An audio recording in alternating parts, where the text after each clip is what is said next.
Munasema tunaenda hii barabara pamoja ama munataka watu watuchukue Lukumba? Tunaenda pamoja?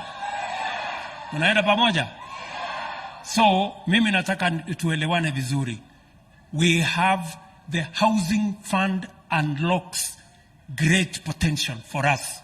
It is the avenue for ordinary people to have access to a mortgage and to have access to a house that is affordable. It is the opportunity for us to provide employment for the millions of young people leaving our institutions of higher learning.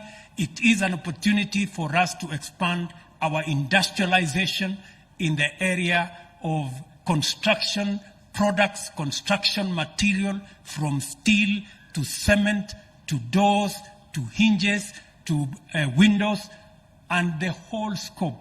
This is the opportunity we have for us to move our country forward, and I want to ask for the understanding of all of us so that we can move together.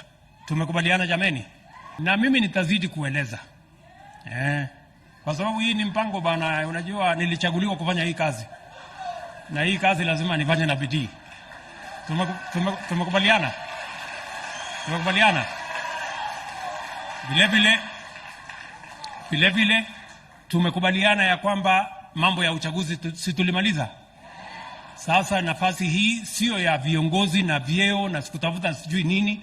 Nafasi tuko nayo sasa ni ya kazi, ya kupanga maendeleo, ndio hawa vijana wapate ajira, kina mama wafanye biashara na kila mtu apate riziki katika Kenya ambayo sisi wote we are stakeholders.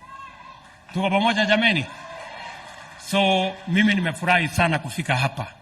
Na mimi nataka niwahakikishie watu wa Nairobi kama vile nawahakikishia watu wa Kenya.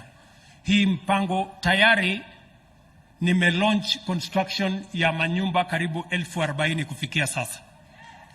Nitarudi hapa Makongeni hivi karibuni launch another 20,000 units. Nitarudi Lang'ata hii. Mumesikia tuko na mpango ya hapa Lang'ata.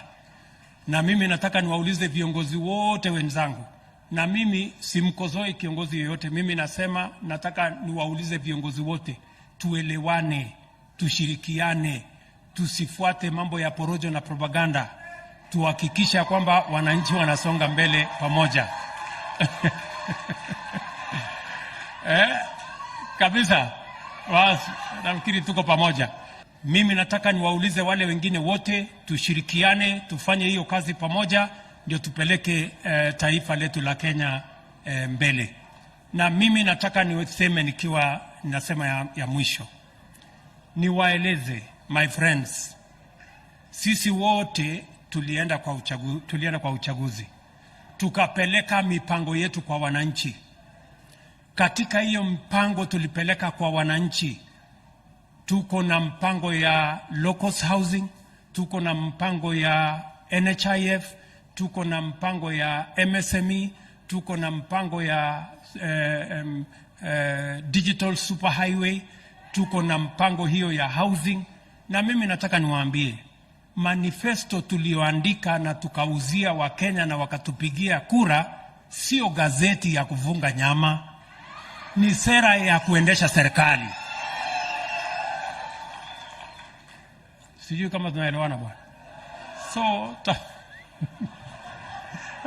tafadhali. So naamini ya kwamba tutashirikiana namna hiyo.